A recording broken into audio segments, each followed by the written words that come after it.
Welcome back to my Madden 26 total franchise rebuild with the Oklahoma City Bison. In the last episode, we officially wrapped up our first ever season as a franchise, finishing with a 5-12 record. And in today's episode, we will be going through the entire off-season process. The first thing I want to go into is the awards for this season, starting with Joe Burrow, who wins the NFL MVP award. We'll check out his stats to see what he did to deserve that here in just a minute. And the Coach of the Year is Matt LaFleur for the Green Bay Packers. Just to really quickly run through the AFC awards, Joe Burrow is Offensive Player of the Year. Defensive Player of the Year goes to TJ Watt. Offensive Rookie goes to Mac Hill, who is in Jacksonville. Defensive Rookie is a rookie for the Colts. Best Quarterback goes to Burrow. Best Running Back goes to Devon Achane. Best Running Back is Jamar Chase. Was the second place also Cincinnati? Yes, it was. All right. I'm not going to try to say that guy's name. Best offensive line is Braden Smith for the Colts. Best defensive line is TJ Watt. Best linebacker is going to be Dorian Williams for the Texans. Best defensive back is Christian Gonzalez. And best kicker goes to Riley Patterson. And as we jump over to the NFC awards, we will see on every page if we have any of our guys here. Starting with Offensive Player of the Year, that goes to Elijah Moore in Atlanta. We'll have to see what his stats look like, but we get no one on this list. Defensive Player of the Year does go to Jadeveon Clowney, and you guys will see his stats in a minute and understand why he got that award. Offensive Rookie does go to Quincy McCoy, and obviously we have several people up here, 5 of our offensive rookies to be exact. And honestly, through most of the season, it was between Nicholas Madsen and Eric Gutierrez. And then McCoy had a really strong late push in the season, ended up winning the award. Defensive Rookie of the Year goes to undrafted defensive tackle Casey Brown, backed up by Jose Escobar. And then Gavin Hawley also made the list along with Courtney Coates. Then Best Quarterback goes to Baker Mayfield. Our guy is not going to make this list just yet. Best Running Back goes to Saquon Barkley. Not a shock at all that Madsen is not on this list. Best Receiver goes to Elijah Moore, and we get no one here as well. Best O-line, we actually get a couple people up here, which is kind of surprising, but that goes to Washington. Best Defensive Line goes to Jadeveon Clowney, and it looks like Casey Brown didn't make this list at least. Best Linebacker goes to TJ Edwards, and we get no one here. Best Defensive Back is Jaquan Brisker. No one goes here for us. And Best Kicker goes to Jason Sanders in Green Bay, and Avery Brackett actually finished 8th on this list. Before we jump into our season stats on the year, just to recap our team rankings, we ended number 26 in offensive points per game and number 28 in defensive points per game. Obviously, this team needs a lot of help. We won more games than I was expecting to, but let's go see how our final stats ended. Rookie quarterback Quincy McCoy goes over 4,000 yards, 27 touchdowns, and 11 interceptions on the year. Running the ball, Nicholas Madsen got 219 carries for 787 yards and 5 touchdowns. Quincy McCoy also ran in for another 3. So in his rookie season, he accounts for 30 touchdowns. I would say that's pretty solid. Jumping over to receiving, leading our team in receptions was Jahan Dotson with 69 of them. 916 yards is also good enough to lead the team. Cedric Cruz, our rookie receiver, did have a really solid year though with 876 yards. And then we had our rookie tight end Steve Felix with 755. And then most touchdowns is going to go to Steve Felix with 7. Jahan Dotson caught 5. Cedric Cruz got 5. Trevor Callaway, who was an undrafted rookie, ended up pretty big for us. 600 yards and 4 touchdowns. Nicholas Madsen caught 3 through the air. Dante Thornton, who we actually ended up trading a 3rd round pick for at the start of the season. And I kind of regret doing that because he did not find the field a whole lot. Only 330 yards and 2 touchdowns. Trevor Callaway showed that he was a lot more capable for us. And then Samaje Perine also caught a touchdown. And this honestly shocks me just a bit. Gavin Hawley, our safety, ends up leading our team in tackles with 112. In sacks, that goes to Jadeveon Clowney, who got 17 and an interception on the year. Casey Brown got 15.5. Jose Escobar got 10. Obu Okoronkwo got 10. And then a few guys here and there got a few. But I just want to say that sacks are definitely an inflated stat in Madden 26, which is unfortunate, especially because I started this series with default all-pro sliders. A horrible idea. One game we had like 10 sacks before I finally changed the sliders. But yeah, I mean, we still ended up with a really good year. Casey Brown, 15.5, and he definitely was a big piece for us. Troy Anderson with the only person having 2 interceptions on the year. And then Jadeveon Clowney, Trey Flowers, Gavin Hawley, and Channing Tyndall all came away with 1. Our rookie kicker, Avery Brackett, goes 22 of 27 for 81%, a long field goal of 54 yards. Did make every single extra point, though. Had 2 field goals get blocked, so he technically only missed 3, I guess, on the year. I always like to see how many times we punted compared to every other team in the league. Braden Mann ends up with 66 punts on the season, which fortunately for us is not actually the most. The Rams ended up punting the most this season, 68 times. Who had the best average? Just out of curiosity. Well, I don't like that Braden Mann ends up with the worst average. We're not going to count Pat O'Donnell here because he only punted 3 times. J.K. Scott for the Chargers averaged 53.8. Brandon Aubrey, who is apparently an Arizona Cardinal now, made 28 field goals on the year on 31 attempts. But Cam Little attempted the most with 35. And who was the most accurate kicker? We're not going to count this guy because he only went 6 of 6. It looks like it was Jason Myers and Jason Sanders. Both went 95%. All right, and now for stats that people actually will care about. Joe Burrow, who we saw won league MVP, finished with 4,973 yards, just 27 yards shy of a 5,000-yard season.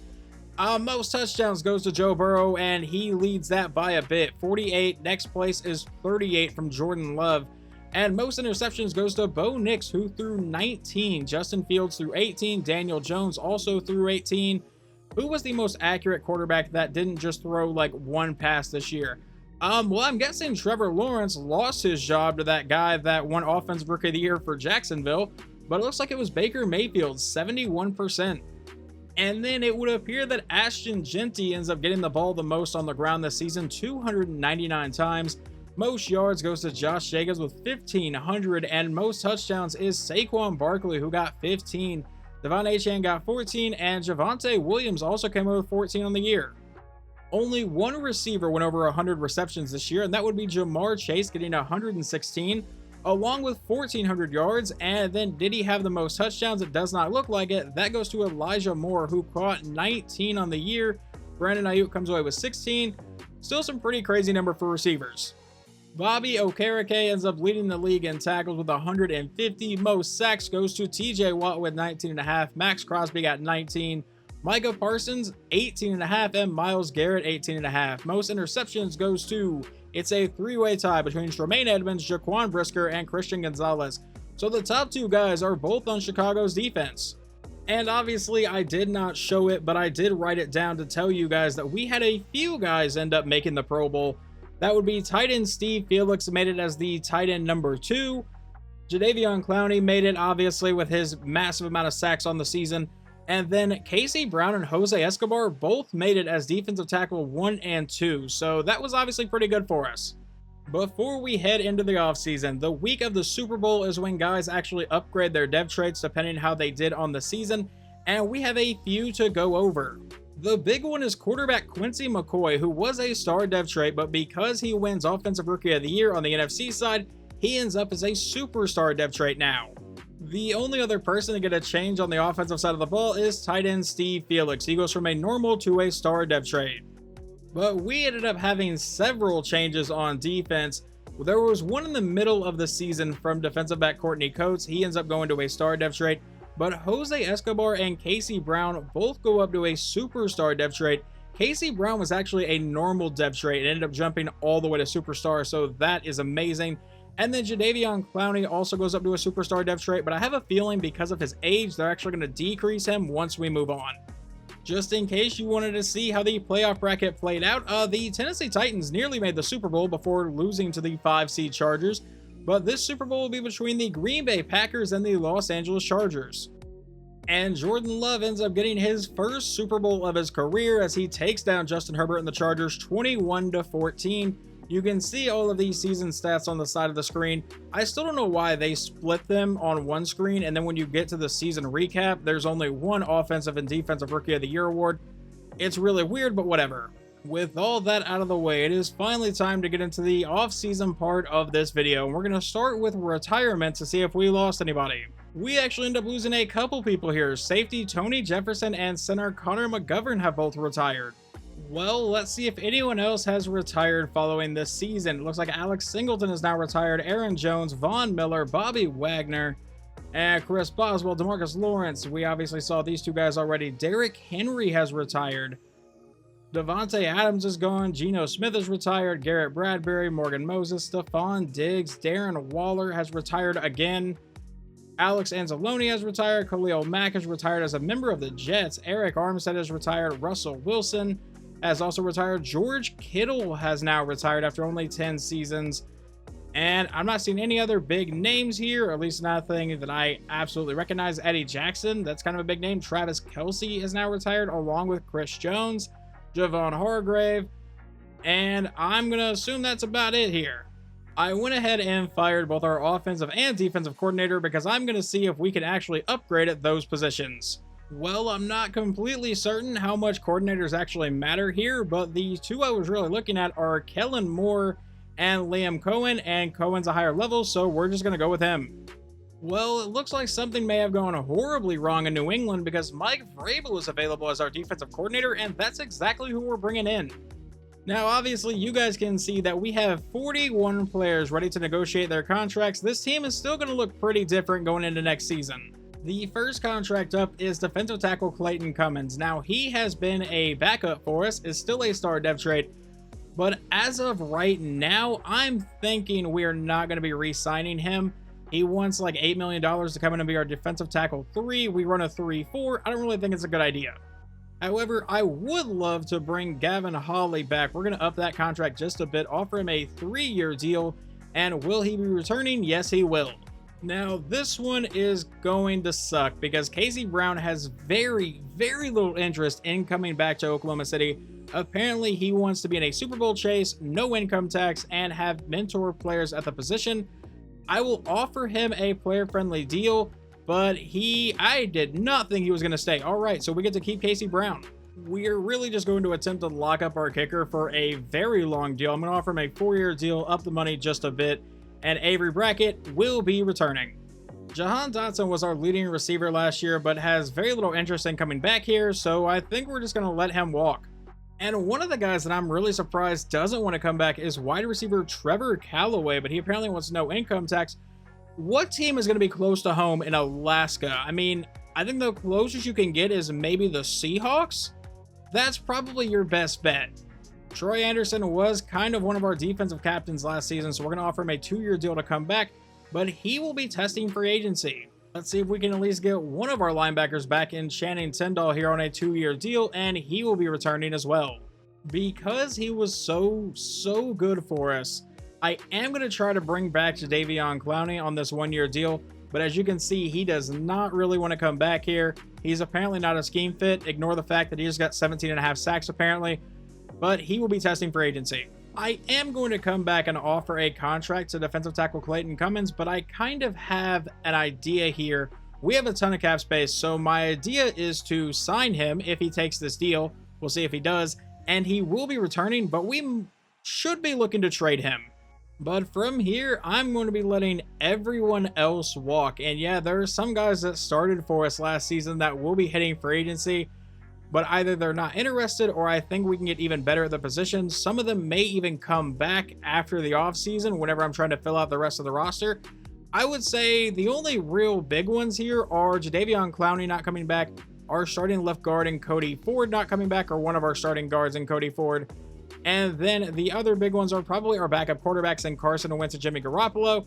And then the highest rated guy not coming back is Braden Mann, just because I want to see if I can get a younger punter in like maybe the undrafted class or something, but we'll figure something out at punter. I'm not super worried about that. There's actually one more contract I am going to throw out. That is to running back Cole Arnold, just to be our backup running back, to have some sort of, consistency in the backfield, but he is not interested in signing.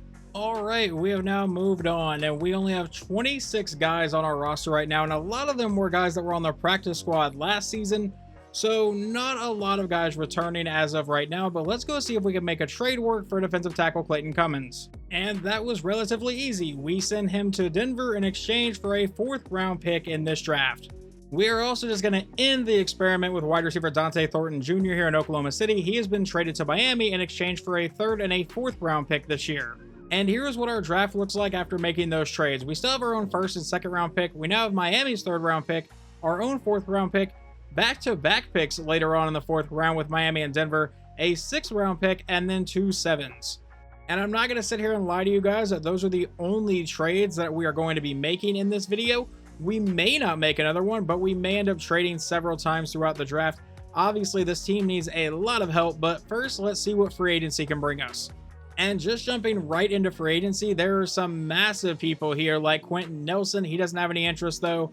Brian Branch also doesn't have any interest in coming to Oklahoma City, but wide receiver Zay Flowers has some interest in coming here, and center Elton Jenkins. So let me go through here and see if I can throw around some contracts. I know of the first 5 contracts I am throwing out, we are going to try and get wide receiver Zay Flowers. I do not know if we'll be able to get him because the Chargers and Cardinals are also pretty interested. I'm going for Elton Jenkins, and then at middle linebacker, I'm going for Bobby Okereke. And then I really want these edge rushers, Kayvon Thibodeau and Baron Browning. So let's see if we get anyone here in the first stage. We only land Baron Browning. Thibodeau is not signed yet, though, and Jenkins is not signed. So we did lose out on a couple guys. Moving on, we're keeping Jenkins and Kayvon Thibodeau up here, but I've also offered a contract now to Michael Carter, Cole Strange, and Jonah Williams. And we're going to see if any of them want to come join the Bison here, and most of them are gone. And we land Jenkins, so we have a center. We land Kayvon Thibodeau, so we have a defensive line. We get Michael Carter. We obviously already saw Baron Browning, and we get Jonah Williams. In the final part of this stage, we were offering contracts to wide receiver Quentin Johnston, outside linebacker Overshown, left guard John Runyon, wide receiver McCall Hardman, and then we are keeping Cole Strange up here. And do we land any of them? It looks like Johnston and John Runyon are still waiting to get signed here. We do land Overshown, which is nice. We get McCall Hardman as well, and we get Cole Strange. Well, it turns out I lied. I completely forgot that you get to offer 5 more contracts before you actually advance the week. So we're going after middle linebacker Enrique Reyes, left guard John Runyon, tight end Dawson Knox to be our backup. We're keeping wide receiver Quentin Johnston up here, and then running back Rashad White to come in and be a change of pace guy from Nicholas Madsen. And the only signing that happened whenever I advanced the week is left guard John Runyon, so he will come in and be one of our backup guards right now. I figured following that it was better just to jump all the way to the end of free agency, or at least where I am done in free agency, and show you everyone that I have signed. So we signed quarterback Kyle McCord. We have 2 middle linebackers in Enrique Reyes and Malik Harrison.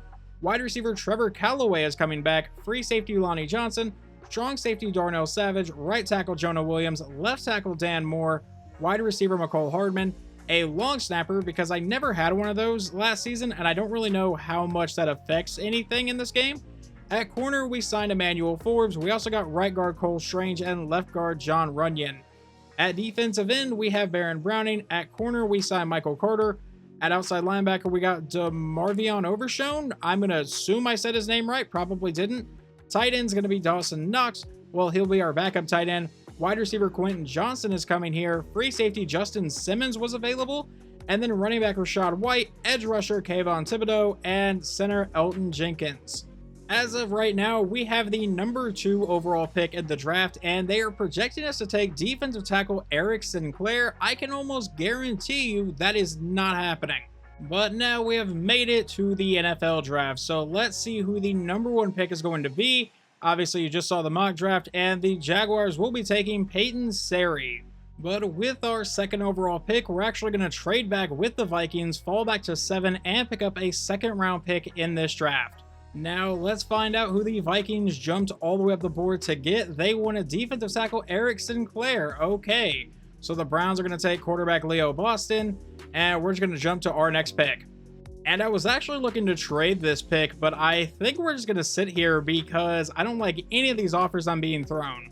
And then looking through all of the available guys, and I really am settling on safety Evan Horn. A hit power, A man coverage, A tackle, elite speed, elite strength, elite acceleration.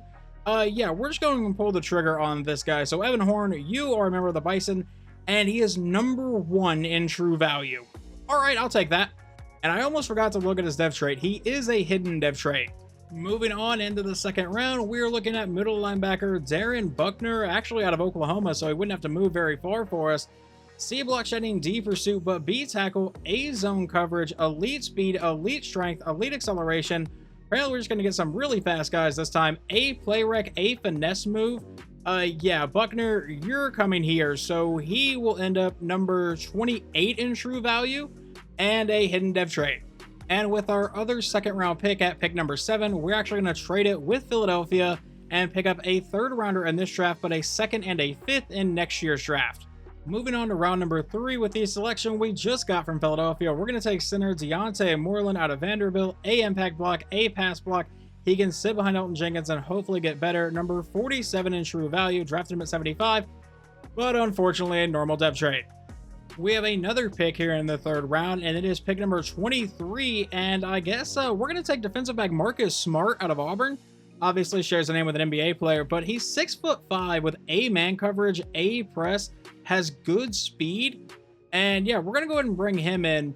He is going to end up being number 61 in true value, drafted him at 87, and a normal depth trade. Moving into round number 4, where we have 3 selections. The first one at pick number 2, we're going to take edge rusher Niles Reedy out of Buffalo, and he is going to come in as the number 228 in true value. Wow, that went horribly, but he does have a hidden dev trait, so I guess we have something to build on. Later on in the round, we have pick number 23, and we're going to take right guard Chuck Ainsworth out of Washington State, a impact block, B run block, has great strength. I think this is a solid selection for a 4th round guard, and he's number 38 in true value, one of the best picks we've had in the last few, and will also be a hidden dev trait. On the very next selection, we have defensive back Armani Becton out of Ole Miss, 21 years old, and his talent grade is round 2 to 3. Really the only reason I'm bringing him in here, and he is going to end up being number 65 in true value and a normal dev trade. We're moving into round number 6 now, so I'm really just taking guys that I think we might be able to develop, and we have Josh Beal here, who has A to C awareness, but B run block, B lead block, B pass block, A pass block finesse. Not a great run blocker though, but we're still going to go ahead and take him here in round number 6, and he is number 67 in true value, so pretty solid there, and yet another hidden dev trait. Moving on to round number 7, the final round of the draft, where we have 2 selections, and the first we're going to use is wide receiver Caleb Peterman out of Harvard. Now, you will notice that he has F catching, but you will also notice that he ran a 4.3 at the combine and a 4.26 at his pro day. I am fine taking a risk on that in the 7th round, and number 62 in true value, but a normal dev trait, but 97 speed. And with our final pick in this draft, we're going to take an outside linebacker and Ben Colin out of Auburn. B block, shed, A pursuit, A tackle, has great speed, not great acceleration, and let's see where his stats really kind of lack. He has F power move, C hit power, C to F zone coverage, C awareness, so probably not a guy that's going to be starting immediately, but we're still going to be drafting him, and he will come in as 144 in true value, took him at 209, and a normal dev trait. Yeah, I'm gonna say that I'm perfectly fine with Evan Horn being our 7th overall pick. He is an 84 overall safety, probably a superstar X Factor to be completely honest. That feels like a generational prospect.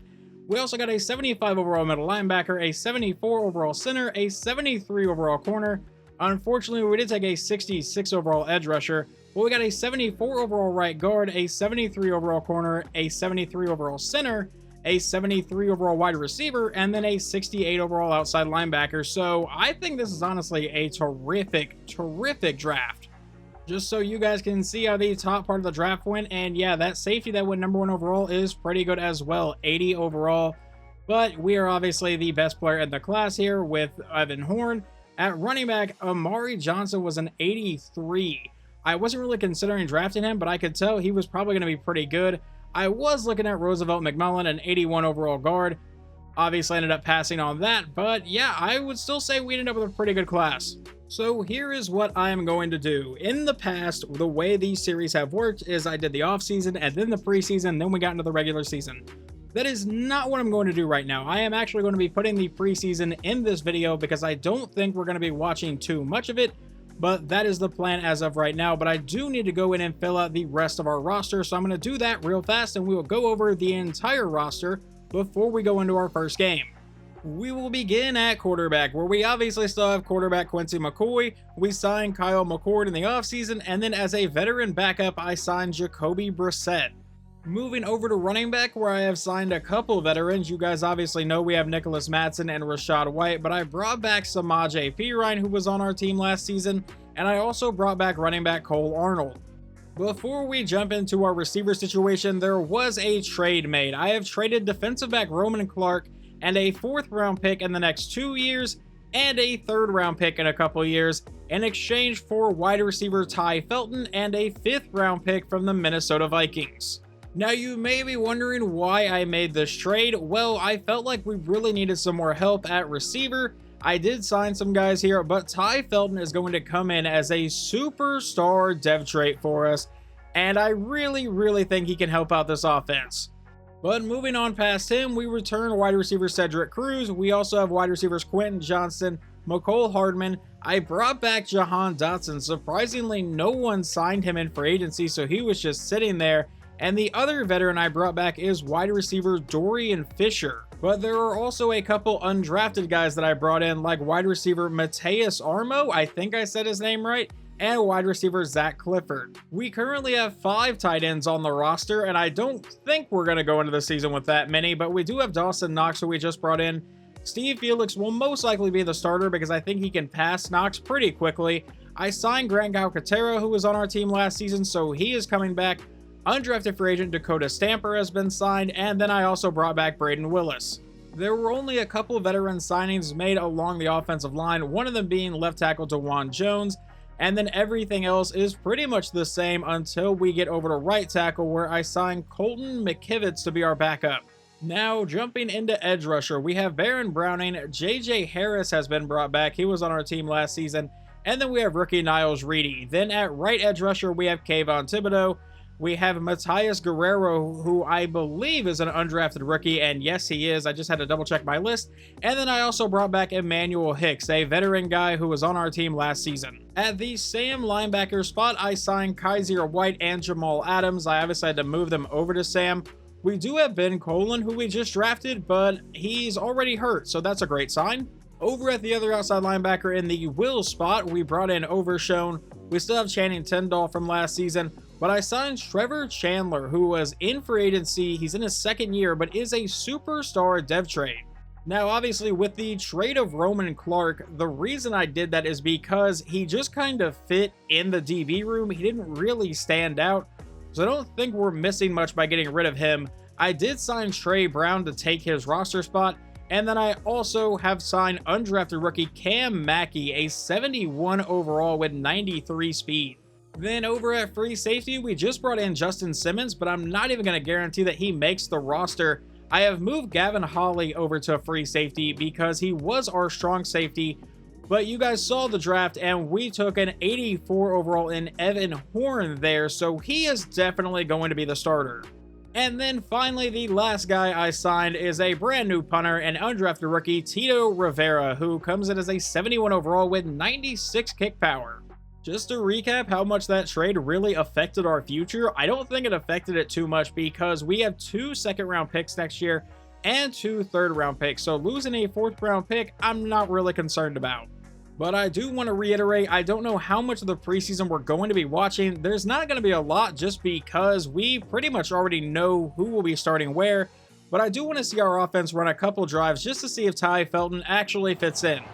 And the good news here is our defense actually forced a 3-and-out to start, but we get to take over at the 10-yard line. So let's see where McCoy goes with it. It's going to be a handoff to Madsen up the middle, and a great start to the preseason as we get 9 yards. We could not run the ball last year, so I'm really hoping we can this year. Now it looks like Rashad White has checked in at running back. McCoy back in shotgun. We'll hand it to White, who goes to the outside. He'll have the first down. Stiff arm a man and get met and brought down to the 23. And just like that, Madsen will now check back into the game here at running back. And we go right back to him again. He goes up the middle, breaks a tackle, and is brought down for a gain of about 4 yards. So we have not seen them throw the ball just yet, but we have seen them run the ball pretty effectively. Now in a 2nd and 6, Rashad White in the backfield, and we're sending Quentin Johnston in motion. McCoy will look to pass. He's firing to the outside, and that will be caught by Johnston, who gets all the way to the 49-yard line, a 24-yard gain.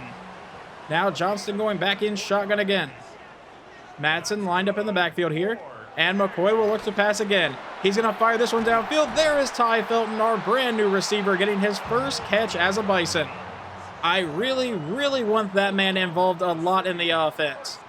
Now McCoy back in shotgun again. We'll take the snap. Handoff to Rachaad White, who goes right up the middle, making people miss and fighting his way down to the 21-yard line.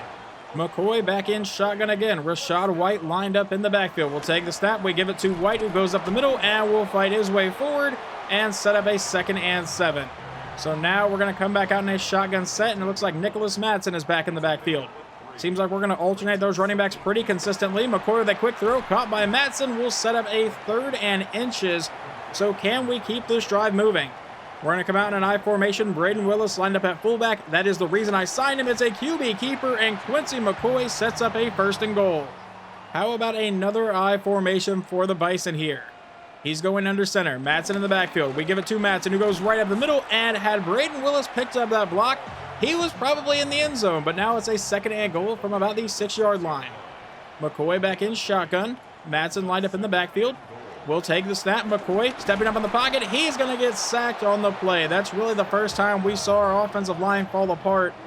Now it's a 3rd and goal from the 11. We might get to see kicker Avery Brackett. McCoy takes the snap, and he's dancing around the pocket. McCoy's going to take off, and he's going to get into the end zone. Touchdown Bison. We'll see Avery Brackett, but it's for an extra point. Unfortunately, as we jump to the end, we do drop this first preseason game, but fortunately, it is just the preseason.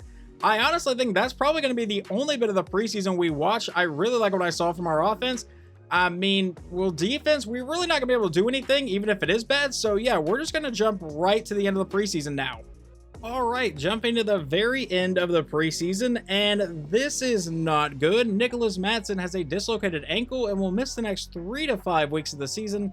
Armani Becton is also injured, but he's not one of our starting corners, but that is our #1 running back. Just in case anyone is curious how the rest of the preseason played out, we beat Miami 24-6 and lost to the Raiders 10-16, but now it's time for me to cut some players. And I need to make a total of 22 roster moves, and I usually show you guys every single move I make. I'm not going to do that this time. I'm just going to show you guys if I cut anyone of any significance. I know he was a pretty big part of our team last year, but I don't really see any roster space for Jahan Dotson right now, just because he's like wide receiver 4 currently, and overall, Mecole Hardman has more speed. I think we'll just be able to use that a little bit more, so we are going to be cutting Jahan Dotson. And as much as I really don't want to do it, I already moved one of the tight ends down to the practice squad. I think we're just going to have to cut Braden Willis and roll with Grant Calcaterra most likely as our fullback, even though that run block is not very good. And then I know we just brought Trey Brown back in, but I kind of like the depth we have behind him, so we're going to be cutting him as well. And I think some of y'all are going to think I'm a little bit crazy, but I will be cutting safety Justin Simmons. I want to start Gavin Holly over him, and honestly, I think Gavin Holly has better stats for our free safety spot. I still need to make about 4 more roster moves, and the next one's going to be Jamal Adams. He is not making the team. It really sucks to cut JJ Harris because he was on our team last season, but with Niles Reedy having a hidden depth trait, I don't really think we can have the roster spot for him. Another receiver that was a pretty big part of our team last season was wide receiver Trevor Callaway, and I was able to bring him back, but unfortunately I think he's so far down the depth chart, and then Caleb Peterman is even faster than him, so I think we're going to be letting Callaway go, and that honestly kind of sucks. And I am well aware that this move is only going to give us 3 tackles on the roster, but at center we have 3 really good guys, and I don't want to get rid of any of them, and the only other roster move I can find really is to cut right tackle Colton McKivitz. So we're going to really hope Jonah Williams doesn't go down. Even if he does, we do have some decent left tackles, so hopefully one of them can just slide over there. But for now, this is the roster move we're making. But that will finally get us ready for Season 2 of this total franchise rebuild. Hopefully you guys enjoyed this episode, and I will talk to you guys in the next one when we get into Week 1 against the Atlanta Falcons.